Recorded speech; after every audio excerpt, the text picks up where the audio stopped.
Bismillahirrahmanirrahim. Ya ayyuhalladzina amanu kutiba alaikumus shiyamu kama kutiba alal ladzina min qablikum la'allakum tattaqun. Assalamualaikum warahmatullahi wabarakatuh. Innal hamdalillah walladzi amarana bis-siyam wa ja'alana minal muttaqina haqqan insyaallah. Rabbana atina min ladunka rahmah wa hayyi lana min amrina rasyada. Asyhadu an la ilaha illallah wahdahu la syarikalah wa asyhadu anna Muhammadan abduhu wa rasuluh sallallahu alaihi wa alihi wa sahbihi ajmain. Alhamdulillah pemirsa, senantiasa kita memuji kepada Allah Subhanahu wa taala. Kita hadir di bulan yang penuh keberkahan, bulan yang penuh ampunan, bulan yang penuh dengan kebaikan, penuh dengan keselamatan, penuh dengan rahmat, penuh dengan janji-janji Allah kebaikan di dalamnya. Kesempatan kali ini kembali saya mengajak dan mengingatkan diri saya, menyerukan pada seluruh kaum muslimin, menyampaikan untuk at-tazkirah amalan-amalan utama kita di bulan suci Ramadan. Untuk kita start, kita rawat, kita pelihara, kita senantiasa merebut poin-poin kebaikan dan amal soleh di bulan ini. Karena belum tentu saudaraku kita dapat bulan Ramadan berikutnya. Apalagi suasana seperti ini butuh kesabaran sangat luar biasa. Amalan yang pertama, makan sahurlah dengan tepat. Makan sahur yang tepat. Tentu Nabi sallallahu alaihi wasallam mengatakan tasahharu fa inna fis sahuri barakah. Makan sahurlah karena makan sahur itu ada keberkahan di dalamnya. Lagi pula Nabi sallallahu alaihi wasallam juga sebutkan bahwa makan sahur yang terbaik adalah di akhir-akhir malam. Itulah yang paling terbaik. Di akhir waktu sahur itulah. Ketika Nabi Aisyah ditanya tentang makan sahurnya Nabi SAW, maka di situ disebutkan adalah kana kadrun. Nabi SAW itu makan sahurnya seperti kadrun, seperti kadarnya adalah hamsina ayat. Itu kadarnya sekitar bisa membaca 50 ayat. Sudah makan sahur, masih ada jeda waktu sekitar makan sahur, lalu azan. Kita bisa ukur sekitar 10-15 menit sudah makan sahur, tiba waktu azan. Jangan makan malam saja saudaraku, tapi sahur jangan ditinggalkan, ini meskipun sunnah. Yang kedua, ingat, kejar sholat 5 waktu berjamaah. Meskipun dengan segala keterbatasan ini, di rumah boleh berjamaah dengan para keluarga, dikumandangkan azan, iqamah. Kalau tidak bisa memang berjamaah, sholat 5 waktu ini tepat waktu.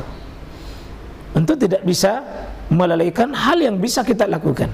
Jangan meremehkan amalan yang bisa kita lakukan, yang amalannya berlipat ganda, plus dengan sunnah-sunnah. Jadi sholat 5 waktu kalau bisa berjamaah, lalu plus sunnah qabliyah dengan ba'diyah. Sebelumnya salat 5 waktu itu dan sesudahnya memang ada syariatnya, kejar. Beri himmah, semangat diri kita, beri dorongan motivasi kencang pada diri kita untuk mengejar salat-salat sunnah itu. Karena salat sunnah di bulan suci Ramadan tentu beda. Saudaraku, ini bulan yang Allah Subhanahu wa taala berkahi, yang Allah lipat gandakan, yang tidak sama dengan pahala-pahala sunnah ini di luar bulan suci Ramadan. Karena ada amalan-amalan mulia itu karena waktu. Inilah kesempatan. Ada amalan karena tempat. Bisa jadi Mekah, Madinah, Arafah, Musdalifah. Itu amalan karena tempat. Kemudian saudaraku rahmatullahi Allah Subhanahu wa taala, kita kejar amalan-amalan ya dari waktu ke waktu. Ada sempatkan baca Quran, tadarus Al-Quran, tilawah Quran, bahkan yang jauh lebih bagus tadabbur Quran. Dan kalau bisa ini masing-masing ada porsinya. Porsi tilawah membaca, porsi menghafal, porsi untuk tadarus atau tadabbur Al-Quran. Para pemimpin-pemimpin rumah tangga, para remaja-remaja, inilah suasana hati kita, lebih dekat dan bangkit, dekatkan dengan jiwa Quran. Bagi yang sudah fasih baca Qurannya, tingkatkan. Yang sudah sering tilawah, sering lanjutkan ke tafhimnya, ke pemahamannya. Jangan berhenti di tilawahnya saja, tapi baca, bukan cuma membaca hurufnya, tapi baca pesannya, baca maunya, baca apa maunya ayat Quran tersebut. Yang ketiga, saudaraku kaum muslimin, yang Allah Subhanahu wa ta'ala uji dengan kelapangan materi, kelapangan harta, kecukupan, inilah waktu untuk bersedekah yang paling terbaik. Rasulullah SAW diriwayatkan bahwa beliau paling bersemangat sedekahnya di bulan suci Ramadan. Tingkatkan semangat kita di bulan suci Ramadan, terutama dengan hadapan saudara-saudara kita yang kena korban langsung ya masalah virus corona atau dampak ekonomi. Inilah saat-saat yang disebutkan oleh Nabi SAW, khairukum anfa'uhum linnas, sebaik-baik kalian adalah orang yang paling bisa bermanfaat, tampil memberikan nilai solusi di saat umat ini membutuhkan. Saudaraku kaum muslimin, hal yang paling penting juga, mari kita banyak berdoa di bulan suci Ramadan, karena bulan ini syahrul doa, bulan ini bulan doa. Kata Nabi SAW, kata Al-Quran, wa iza salaka ibadi anni fa inni qarib ujibu da'wata da'iza da'an falyastajibu li wal yu'minu bi la'allahum yarshudun. Dan apabila hambaku bertanya tentang diriku, maka kasih tahu bahwa aku dekat dan aku mengabulkan doa hamba-hambaku apabila dia meminta kepada aku. Bulan ini adalah kesempatan paling bagus memohon kepada Allah, menangis kepada Allah, bertawadu kepada Allah Subhanahu wa taala, dan bertawaju kepada Allah Subhanahu wa taala. Juga saudaraku kaum muslimin, kita memperbanyak zikir. Selain doa, zikir.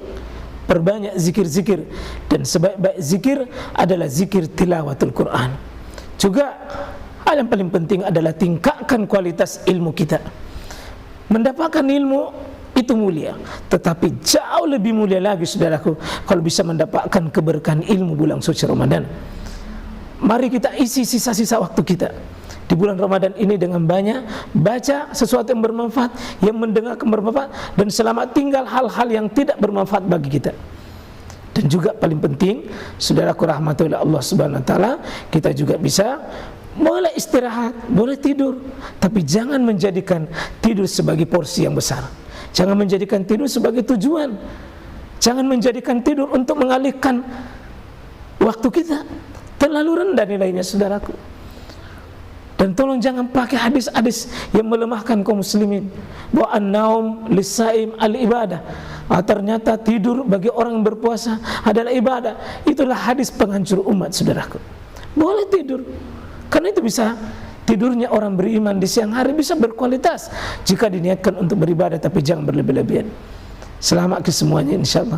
Semoga bermanfaat. Mari kita menjaga kualitas-kualitas amalan kita. Semoga insyaallah Allah memberikan keberkahan kepada kita. Barakallah, subhanakallah bihamdik, syada la ilaha illa anta, astaghfiruka wa atubu ilaik.